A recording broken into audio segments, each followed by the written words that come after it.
Un feliz día para cada uno de ustedes. Hoy estamos en el domingo 22º del tiempo ordinario y estamos celebrando el Evangelio, estamos mirando y observando el Evangelio de Marcos, capítulo 7, versículos 1 al 8, 14 al 15, 21 al 23. Me voy a quedar con la fracción 7a, que es una fracción que viene prolongada de Isaías, capítulo 29, versículo 13.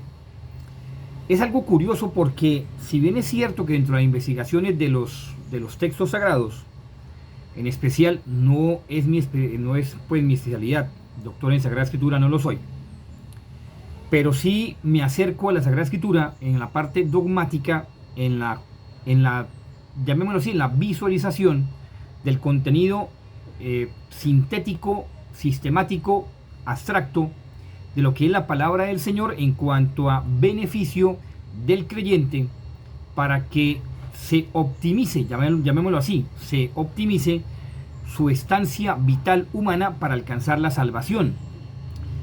Y es aquí donde entonces entramos en materia en cuanto a la dogmática, que sí es mi especialidad, que hablamos de la misma acción del pelagianismo y el semipelagianismo sobre el siglo XVI, el siglo III o IV, siglo XVI, que de acuerdo a una repercusión que hubo en África y al sur de las Galias con respecto a una doctrina agustiniana en cuanto a la necesidad absoluta de la gracia por toda obra meritoria, que dentro del mismo concepto del concilio de Cartago, los 8 cánones del concilio de Cartago, pues también el llamado Indiculus Celestini, y también los 25 cánones del segundo Arausicano, nos exponen una doctrina que, si bien es cierta, pues no es de la terminología actual, es cátedra, que posiblemente no proceden de ciertos concilios ecuménicos, ni tampoco, obviamente, vuelvo y digo, ni unas declaraciones cátedra, sí es contenida dentro del testamento de fe,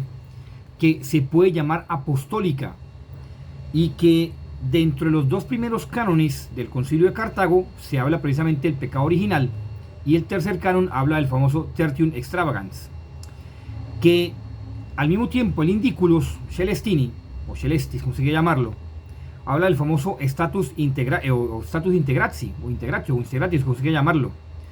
Téngase en cuenta que ese status integratio quiere decir el hombre entendido desde el estado original, que perdió la comunicación con Dios en cuanto a la gracia vital, debido a su libre elección del rechazo a pues la misma gracia, que se convirtió en pecador.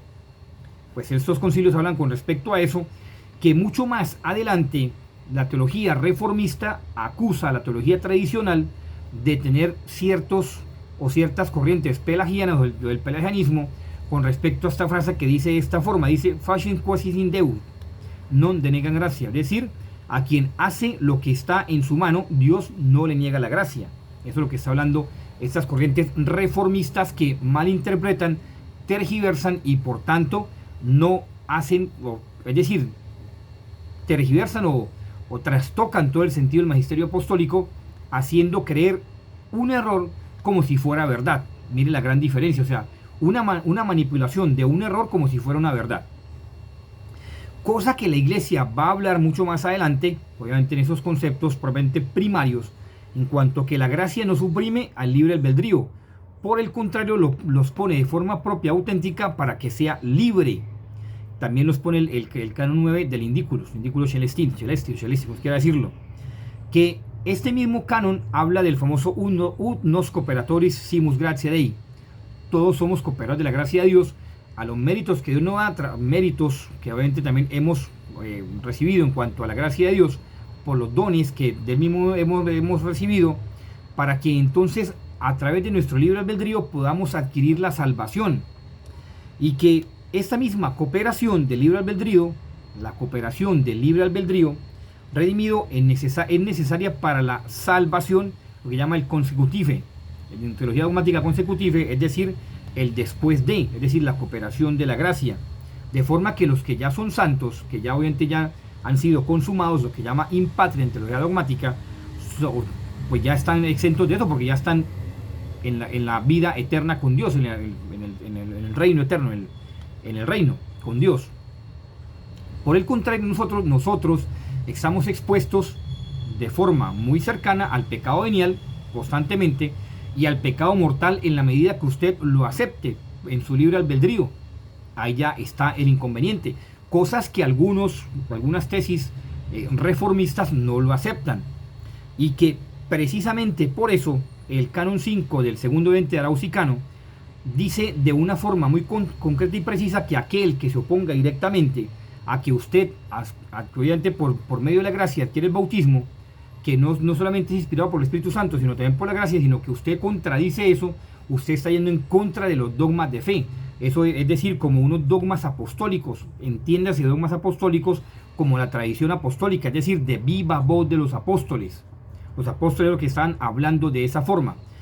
Ya entendiendo esto así, como lo expone la teología dogmática, en cuanto a este mismo sacramento, y entonces en cuanto a la doctrina del pecado original, entonces tenemos que fijar, como lo ha hecho la Iglesia en todo su magisterio, la mirada en este versículo 7a de Marcos. Acordémonos que también está en Mateo y en Lucas un pequeño fragmento, que dentro de esta misma optimización de la gracia, por llamarlo así, en lenguaje muy moderno, que pues no debería hacerlo, pero bueno, me tomo el atrevimiento.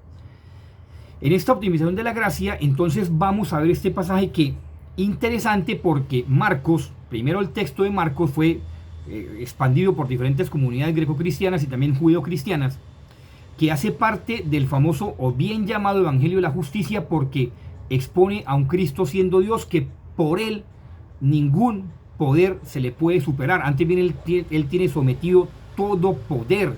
Jesucristo tiene sometido todo poder, y esa es la visión que quiere enfocar y que quiere dar a demostrar Marcos, que los expertos, ahí sí, los doctores en la Sagrada Escritura, que han estudiado o han hecho sus tesis marcanas, nos dan a entender la acción consecutiva de lo que es la gracia redimida, es decir, la gracia de Cristo, en cuanto al beneficio de la cooperación de la gracia de nosotros en Cristo para cooperar con nuestra salvación. Y es aquí cuando dice: en vano me dan culto, palabra del Señor, gloria a ti, Señor Jesús. Tomado Isaías completo, lo leo completo, dice: ese pueblo me honra con los labios, pero su corazón está muy lejos de mí. En vano me dan culto, enseñando enseñanzas, preceptos de hombres. Obviamente una acción veterotestamentaria que se incluye en la acción neotestamentaria gracias a la catequesis de Pedro.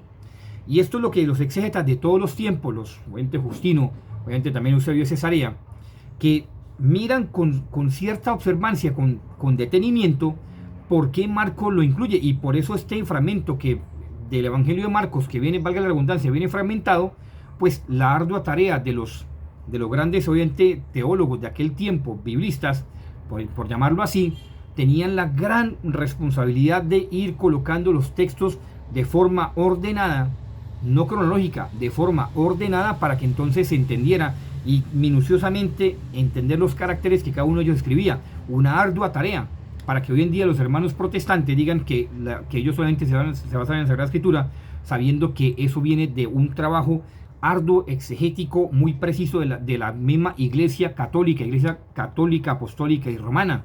Entiéndase de esa forma.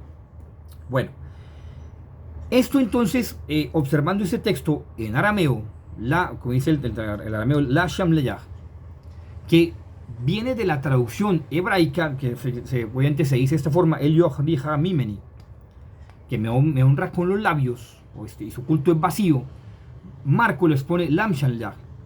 O sea, Marcos, si bien es cierto que Isaías lo expone como algo muy preciso, que en el cual Yahvé está dolido, pues Marcos lo hace de forma exponencial, es decir, lo agranda, la Shamleyah, que en hebreo quiere decir que es todo lo que no viene de parte de Yahvé, y al mismo tiempo es todo lo que es en detrimento de Yahvé, es decir, es todo lo que Yahvé rechaza.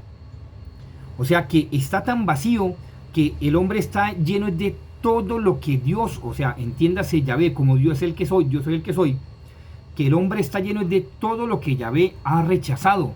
O sea, por tanto, es una putrefacción. Es decir, una cosa nauseabunda.